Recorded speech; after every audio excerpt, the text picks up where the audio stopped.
नमस्कार। आपके अपने YouTube चैनल हमारा राजस्थान में आपका स्वागत है। आज का जो हमारा टॉपिक है वो है कांतली नदी। कांतली नदी।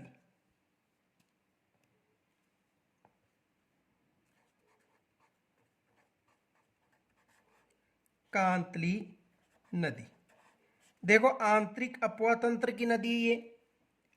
और इस नदी का जो उद्गम है वो खंडेला की पहाड़ी से होता है।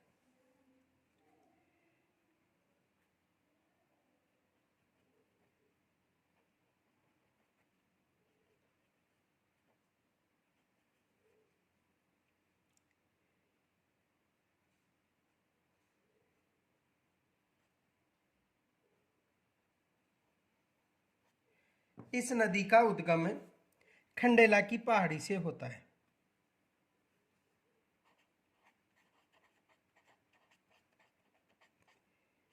खंडेला की पहाड़ी। और खंडेला की पहाड़ी कहां पर पड़ती है? सीकर में। तो इसका उद्गम खंडेला की पहाड़ी सीकर से होता है। ये सीकर में बहने के बाद में झुंझुनू को दो भागों में विभाजित करती हुई ये चूरू है, ये झुंझुनू है, और ये सीकर। तो देखो, यानी कि खंडेला की पहाड़ी से इसका उद्गम होता है। झुंझुनू को दो भागों में विभाजित करती हुई चूरू व झुंझुनू सीमा पर जाकर क्या हो जाती है? समाप्त हो जाती है। और इस नदी के तट पर गणेश्वर सभ्यता विकसित हुई है। गणेश्वर सभ्यता। कौन सी सभ्यता विकसित हुई है?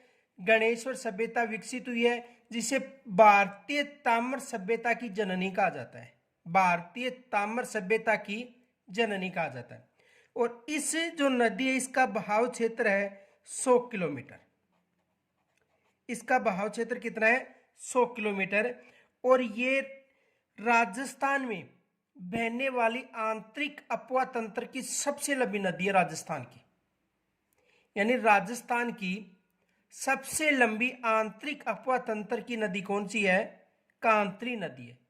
क्योंकि जो घग्गर नदी है उसका बहाव क्षेत्र राजस्थान में 80 किलोमीटर है, लेकिन वो राजस्थान की नदी नहीं है। और ये राजस्थान की नदी है, तो बहाव की दृष्टि से राजस्थान की सबसे लंबी नदी कौन सी है? कांतली नदी है। और इसका जो बहाव है पश्चिमी रेतीले मैदान के ढलान के विपरीत बहाव है। इस नदी का बहाव पश्चिमी रेतीले मैदान के ढलान के विपरीत है। देखो समझो,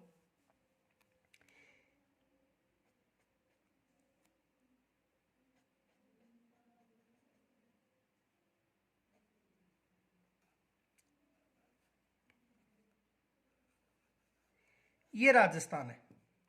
अब इस राजस्थान में ये अरावली पर्वत श्रेणी है।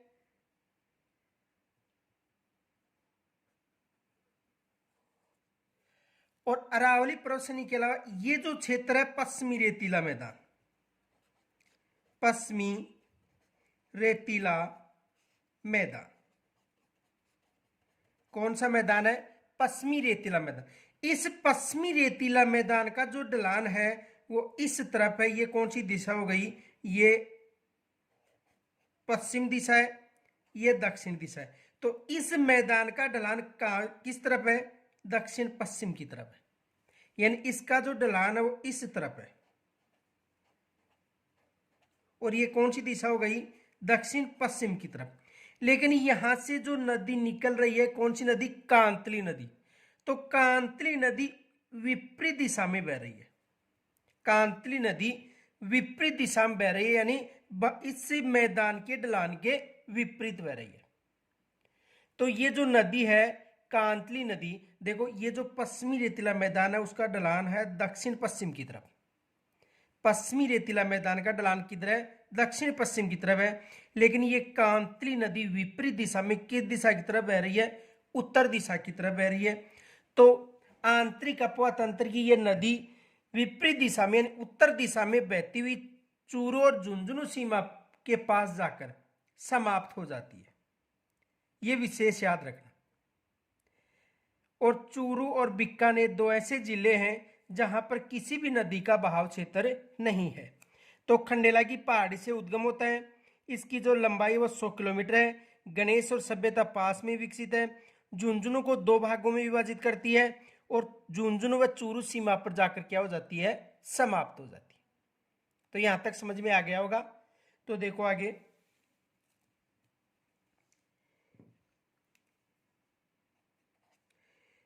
कांतली नदी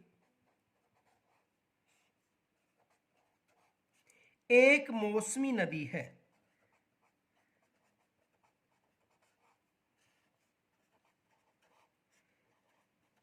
कौन सी नदी है, मौसमी, यानी कहने का मतलब कि वर्षा ऋतु में ही इस नदी का जो बहाव क्षेत्र है वो देखा जा सकता है। यानी वर्ष पर्यंत नहीं बहती है, केवल वर्षा के समय बहती है, इस कारण इसे मौसमी नदी कहा जाता है। इसका उद्गम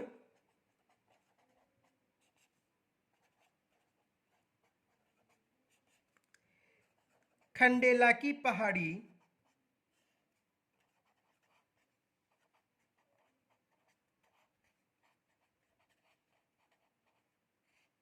से होता है। इसका जो उद्गम है वो खंडेला की पहाड़ी से होता है। यानी कांतली नदी है, उसका उद्गम कहां से होता है, खंडेला की पहाड़ी से होता है। ये विशेष याद रखना। इनके अलावा देखो, इस नदी के तट पर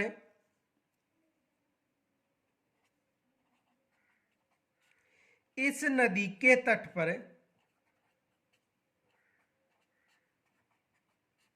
गणेश्वर सभ्यता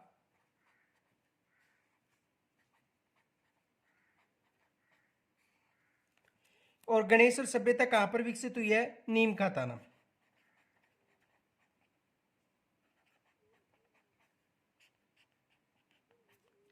गणेश्वर सभ्यता विकसित हुई है।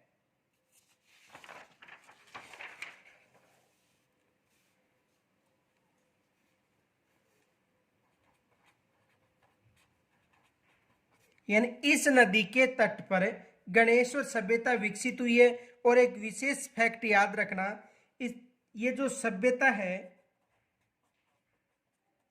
गणेश्वर सभ्यता,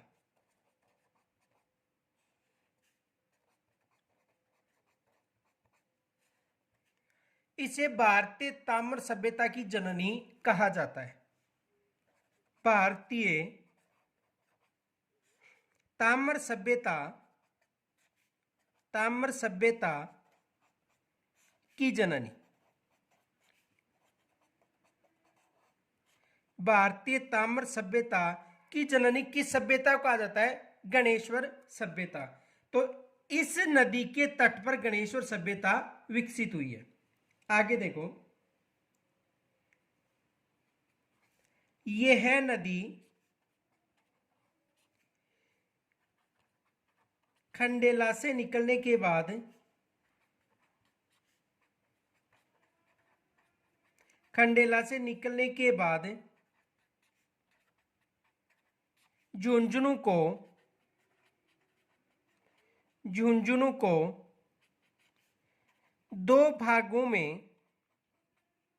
झुंझुनू को दो भागों में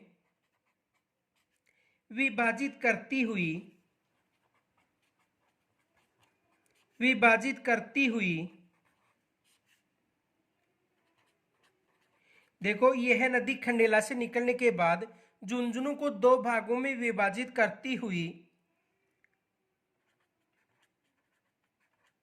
झुंझुनू चूरू सीमा पर जाकर समाप्त हो जाती है।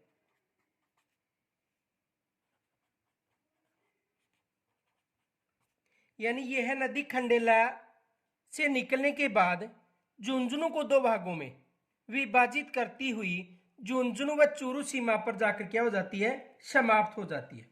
ये विशेष याद रखना, क्योंकि राजस्थान के 2 ऐसे जिले हैं जहां पर कोई भी अफवाह तंत्र या नदी नहीं। ये भी विशेष याद रखना, नोट। बीकानेर व चूरू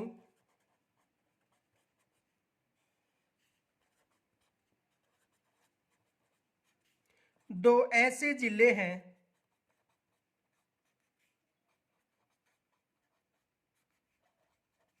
जहां पर कोई भी नदी नहीं बहती है।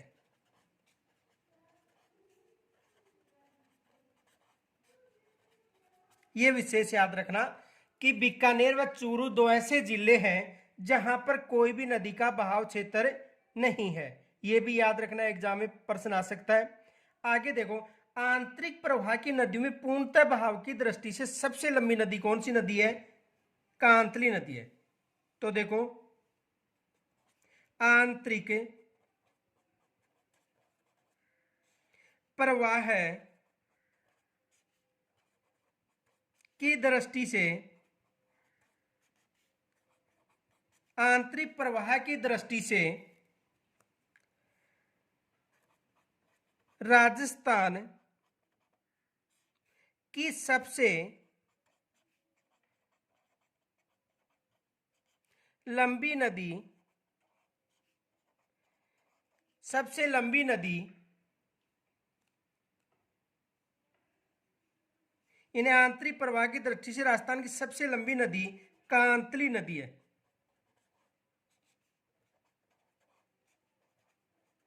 कौन सी नदी है? कांतली नदी है। क्योंकि देखो, इसका जो बहाव क्षेत्र है वो 100 किलोमीटर है। कितना किलोमीटर है? 100 किलोमीटर। और जो घग्गर नदी है वो राजस्थान की नदी नहीं है, क्योंकि उसका जो बहाव क्षेत्र हिमाचल प्रदेश में भी है, पंजाब में भी है, हरियाणा क्षेत्र में माना जाता है, और राजस्थान में भी। यानी कि उसका अपवाह तंत्र राजस्थान, हरियाणा, पंजाब और हिमाचल प्रदेश में माना जाता है, लेकिन इसका तो बहाव क्षेत्र केवल राजस्थान में। तो आंतरिक प्रवाह की दृष्टि से राजस्थान की सबसे जो लंबी नदी है वो कौन सी नदी है? कांतली नदी। कितने किलोमीटर है? 100 किलोमीटर। ये विशेष याद रखना कि आंतरिक अपवाह तंत्र की सबसे जो लंबी नदी है वो कौन सी नदी है? कांतली नदी है। इनके अलावा देखो, इसका जो बहाव क्षेत्र है वो पश्चिमी रेतीले मैदान के विपरीत दिशा में है। तो देखो, इसका बहाव क्षेत्र, इसका बहाव क्षेत्र पश्चिमी रेतीला मैदान, पश्चिमी रेतीले मैदान के विपरीत दिशा में है।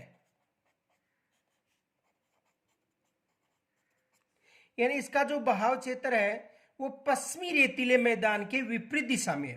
देखो, पश्चिमी रेतीला मैदान का जो ढलान है वो दक्षिण पूर्व, दक्षिण पश्चिम की तरफ है। देखो, नोट विशेष याद रखना, नोट। पश्चिमी रेतीले मैदान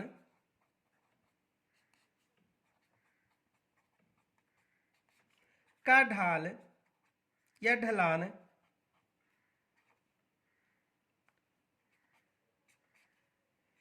का ढलान दक्षिण पश्चिम की तरफ है, जबकि इसका बहाव उत्तर दिशा की तरफ है।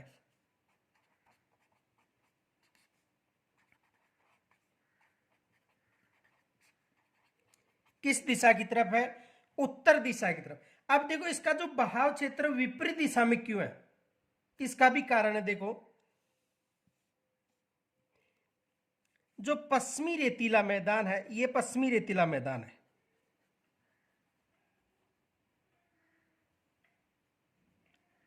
ये कौन सा मैदान है? पश्चिमी रेतीला मैदान। और ये पश्चिमी रेतीले मैदान के पास में ये अरावली पर्वत श्रेणी है। ये कौन सी पर्वत श्रेणी है? अरावली।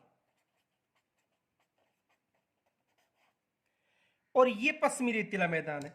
इस पश्चिमी रेतीले मैदान को दो भागों में विभाजित किया गया था, पीछे बताया था आपको। ये शुष्क, ये अर्ध शुष्क। अर्ध शुष्क को भी दो भाग, चार भागों में। ये नागौर, देखो ये हो गया घग्गर मैदान,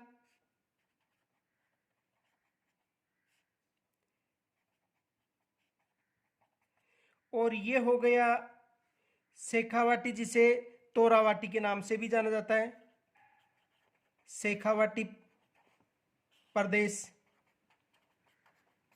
ये हो गया नागौर उच्च भूमि, नागौर उच्च भूमि। और ये हो गया लूनी बेसिन।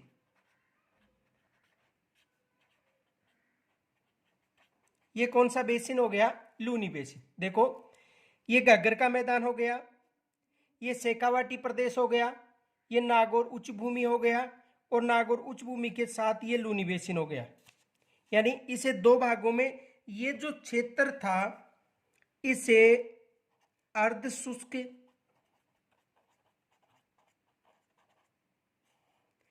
प्रदेश कहा जाता है और इसे शुष्क प्रदेश कहा जाता है।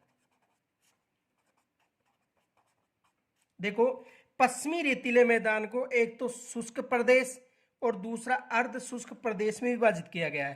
पहले समझो, देखो शुष्क प्रदेश और अर्ध शुष्क दो प्रदेशों में पश्चिमी रेतीले मैदान को विभाजित किया गया है। अब जो अर्ध शुष्क प्रदेश है उसे घग्गर के मैदान, शेखावाटी प्रदेश, नागौर उच्च भूमि और लूनी बेसिन चार भागों में विभाजित किया गया था, और इसे दो भागों में बालू का युक्त और बालू का मुक्त। अब देखो यहां से कांतली नदी का उद्गम होता है और ये विपरीत दिशा में बहने का कारण है क्योंकि नागौर उच्च भूमि के कारण। किसके कारण? नागौर उच्च भूमि के कारण इसका जो बहाव क्षेत्र है वो विपरीत दिशा में माना जाता है। ठीक है। या अरावली पर्वत श्रेणी के कारण भी इसका जो बहाव क्षेत्र है वो विपरीत दिशा में माना जाता है। यहां तक समझ में आ गया होगा। तो देखो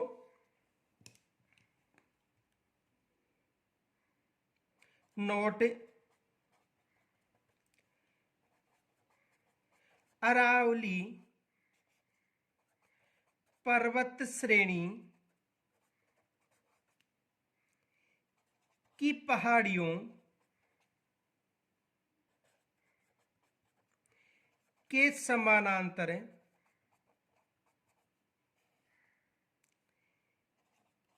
इसका बहाव है। किस कारण? नागौर उच्च भूमि के कारण। नागौर उच्च भूमि के कारण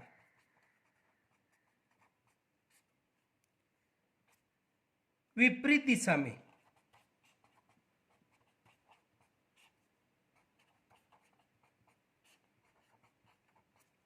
देखो इसे एक बार समझो। यानी जो कांतली नदी है, इस नदी का जो बहाव क्षेत्र उत्तर दिशा में होने का कारण नागौर उच्च भूमि और अरावली पर्वत श्रेणी माना जाता है। ये विशेष याद रखना कि अरावली पर्वत श्रेणी और नागौर उच्च भूमि माना जाता है। ये विशेष याद रखना। और इसके प्रवाह क्षेत्र को तोरावाटी के नाम से भी जाना जाता है। ये भी विशेष याद रखना, इसके प्रवाह क्षेत्र को तोरावाटी कहा जाता है।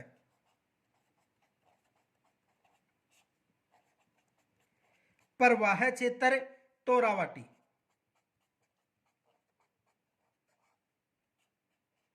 इसका जो प्रवाह क्षेत्र है वो तोरावाटी कहलाता है। तो यहां तक यदि कोई समस्या हो तो कमेंट्स के द्वारा जरूर बताना। धन्यवाद।